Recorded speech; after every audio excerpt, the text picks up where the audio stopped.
สบายดีบทบูทุกคนนะกาตัวนี้พบกับซ่องบอลลูนวิธีฉบับเขาเชื่อเดิมทุกคนกาตัวนี้เสียให้ทุกคนเบิ่งบรรยากาศกลางคืนทุกคนเลยคนลินละปืนอยู่ได้เนี่ยนี่หลายคนได้บรรยากาศที่ว่าม่วนนะทุกคนเลยมีทางผู้หญิง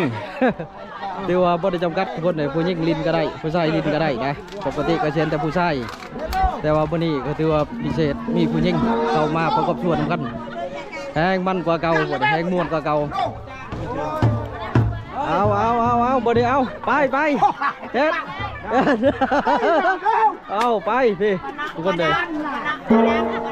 บ่ดังเอาเฮ็ดบ่ดัง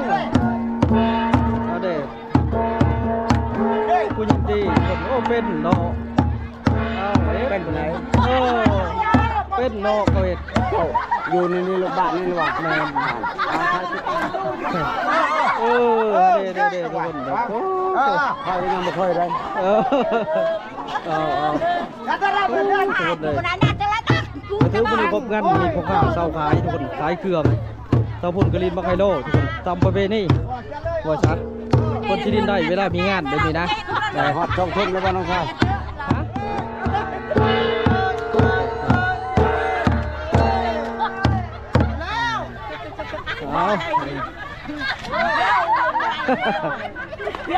คือว่ากล้องในตรงประชาชนกันทุกคนเบิ่งคือง่ายแต่ยากนะเวลาตีเอาเฮ็ดไปดิ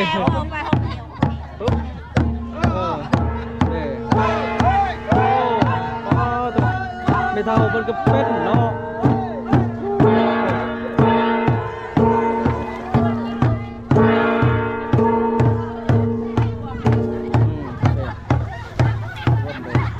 แล้วก็พลังกับเทมากคือหลายนะคือว่าวันนี้ก็เป็นกับมือนะกลางคืนนี่ก็แจ้งแล้วก็จะมีสเต็ปแต่ละขั้นตอนนะทุกคนมีขั้นตอนไหนมียังเพิ่งตอนมียังเอาข้าวสารนี่แหละวันมีจุดต่อเย็นว่าจัดนี่เด็กๆคนแจ้งหมดแล้วทุกคนนะเดี๋ยวถึง14เขาสบายดี14เขาเดี๋ยว14คนเบิ่งก็ย้ำเบิ่งช่องเขาเย็นกับไปพร้อมกันเลยอาจารย์เอาคนทางไว้ลุกเล่นคนเลยทีละคนกบงานทุกคนเลยยินมาไฮโลกภาษาได้เชียร์กันใช่เงาภาษาเต็มอยู่ทุกคนแล้วก็เลยทุกคนเป็นอะไรหนาวป่ะหนาวเดี๋ยวพี่ก็ทำด้วยข้าทุกคนเลยขายเครื่องไว้จ้ะเตาพุ่นกับมีวงข้าววงแกอันนี้วัยรุ่นทุกคนการสับเปลี่ยนอันนี้ก็เกียบเลยเกียมเขาไปเต้นได้ทุกคนเลยข้าวหน่อยวัยรุ่นเป็นมด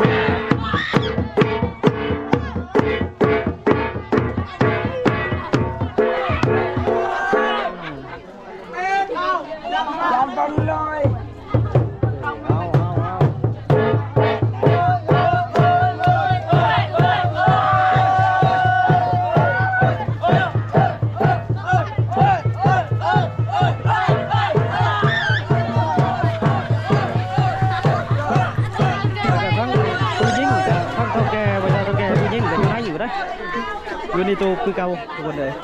ตัวมัดมือแล้วคนอยู่นี่แต่เข้าห้องน้ำกับปลาอาบน้ำเฉยๆแล้วก็มานั่งใหม่นี่ก็เป็นกลุ่มหนึ่งตะปูก็เป็นดังจับแกในวอมประชาทุกคนตะปูก็ตั้งมือเลี้ยงกินคือเก่าโอ้คัดยังเลย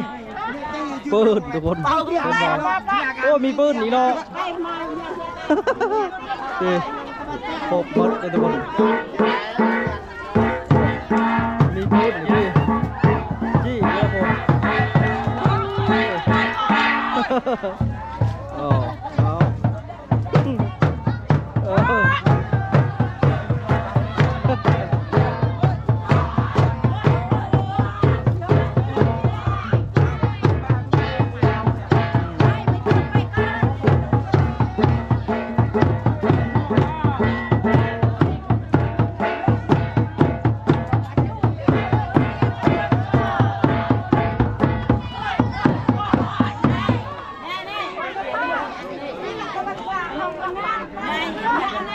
แล้วป้องตีแล้วป่ะ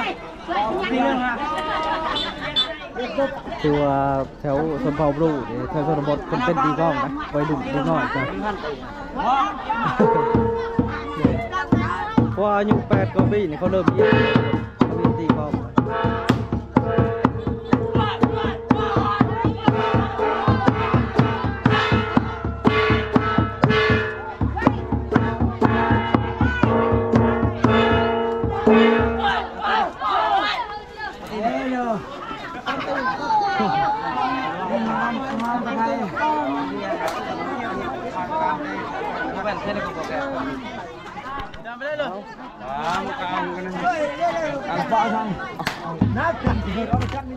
เนี่ยละ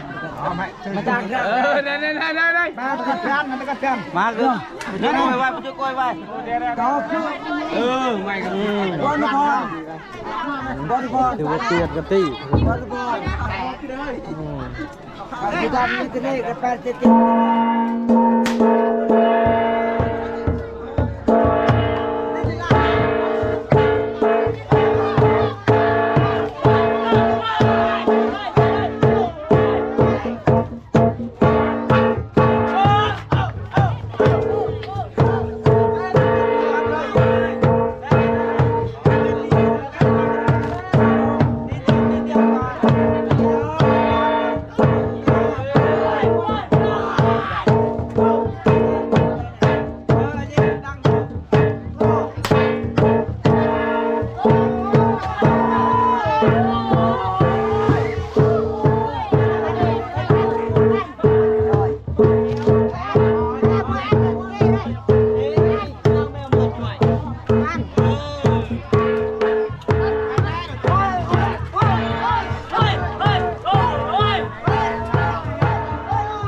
นี่สาวหน่อยก่อนทุกคนเลยคือวันนี้ตั้งไว้รุ่นนะจ๊ะผู้ชายผู้สาวผู้เบาผู้เต่าผู้แก่ตะลุมบอลมาเลย